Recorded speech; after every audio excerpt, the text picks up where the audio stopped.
Learned some lessons today, but you won a pretty tough, hard-fought duel with Lake Catholic. Yeah. And then Kaufman gets you and Brecksville gets you, but you're down a state champ.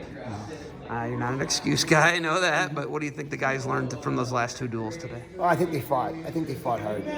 Certainly, when it comes to a team thing, you want to win. But I thought the kids that are wrestling are fighting hard, and that's really what I can ask for. We learned a lot about trying to get bonus points, especially the Lake Catholic match. Not giving up a bonus point. You get a little 106 is running around out there doing everything she can do to not get tech fall and then our 13 went out and did what he needed to do to get the major decision. So I thought that was big, and just to see the kids fighting and not fighting, but competing, I thought that was good. So team-wise, it is what it is. The kids that we have wrestling right now are scrapping, and I'll leave it at that. I mean, that's we got two kids wrestling out of their weight class right now, and they're just doing it. They're doing it for the team. They're doing it to get experience and get better. But I can't ask for any more from those kids as long as they're competing hard. Okay, so Nate Dogg versus Voinovich was a war.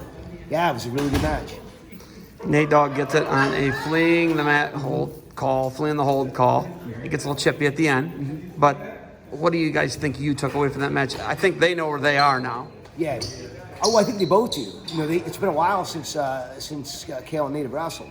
So, because they didn't see each other down in Myrtle Beach. They were the same weight, but they didn't see each other. So, no, it was just good. It was just good to see, just good to get a feel where you're at. Kale didn't do anything at the end. He tried a limp arm right as time ran out, and as he limped arm, he kind of fell into Nate. Nate thought he pushed off on him. It was a complete misunderstanding, silly. So, I already talked to Coach Haverhill about that. But yeah, it's always the cool thing about wrestling Brecksville is there is some intensity. You know what I mean? And today they had the better team, most certainly. But there's still a good intensity when you wrestle them, and that's kind of what it's all about with dual meets. You know what I mean? You want to have some intensity. Like I said, nothing stupid like what happened there, but it's just an intense match, and it's a lot of fun to wrestle them, and they're doing a great job. They look fantastic.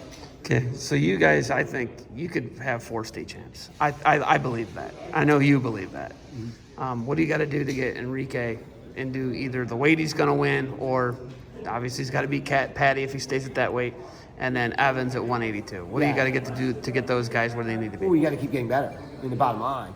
You know what I mean? At 160, you got Patty Gallagher, you got Derek Fields, you got Enrique, at Jake's weight, you know what I mean? He dropped one today. You know what I mean? We're gonna have to get better there. You know what I mean? That's one he might need to get that one back, right, at some point. So yeah, but here's the thing: when you wrestle tough guys, that's when you get the barometer. That's when you get the look at, hey, what's not working? What's not working against the best guys? What might work against the guy that's not the greatest? Okay, we need to stop doing it that way. Let's do things that are going to work against the best guys we're going to see. Okay, so that's what we got today. We had a nice barometer of where we're at and what we need to work on. Huge. So yeah, I mean, if we want to be, right now we're an okay dual meet team, but if we want to be a really, really good tournament team, which we could be at the end of the year, we got to make improvements individually. All right. Kaufman duel, anything you took from that one? Yeah, same type of thing.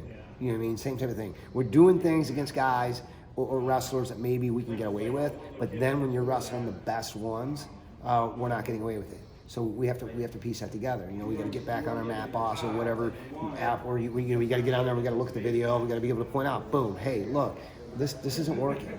Or a lot of it's in my memory. I'll grab a kid in practice and be like, dude, you did it this way on this guy and it worked, and then you did it the same way on this guy who's really good and it didn't work.